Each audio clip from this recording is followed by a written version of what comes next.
Hello everyone, this is the Zera Shimshon, the weekly Zera Shimshon on the parasha. So this week's parasha is Parashat Vayeshev, Bezat Hashem. So we have a parasha, a very interesting parasha this week. One of the main events that happens during this week's parasha is the Mechira of Yosef. That the brothers, the tribes, sold Yosef HaTzadik. And so if you want to know the story, Yosef HaTzadik was the whole story between the dreams of Yosef. The brothers were jealous of Yosef, to make it short. And then they saw Yosef coming because Yaakov Avinu sent him to go check on his brothers. They saw him coming, so they decided to kill him. And instead of killing him, Reuven spoke up and told his brothers not to kill him, and they threw him in the pit. Then they sat down and ate bread. And then eventually after that, they sold Yosef as a slave, and Yosef went to Egypt, to Mitzrayim. And the Midrash Rabbah says like this: when the Shevatim went and sat down to eat bread after they put Yosef HaTzadik in a pit, Besuk says, Vayeshev le'echol lechem, and they sat down and they ate bread.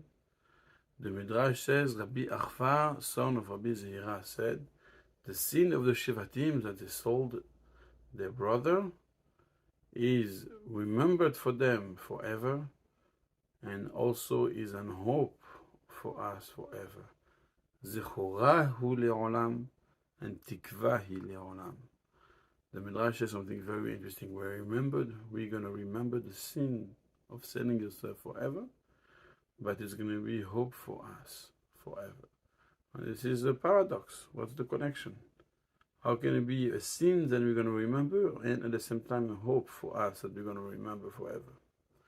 And this Zera Shimshon wants to explain to us, quoting the Shach, the Talmid of the Ariel on the Torah. The Shach explained something very interesting. And he said that really, selling Yosef HaTzadik was actually what saved us, the Jewish nation.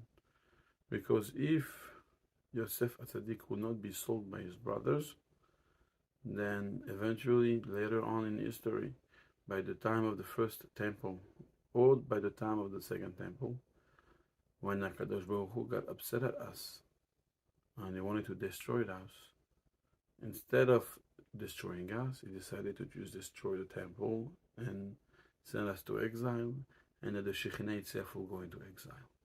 But if the Mechira of Yosef will not happen, then HaKadosh Baruch Hu will have pinched us radically at the time of the first or the second temple, and it will be the end of the history.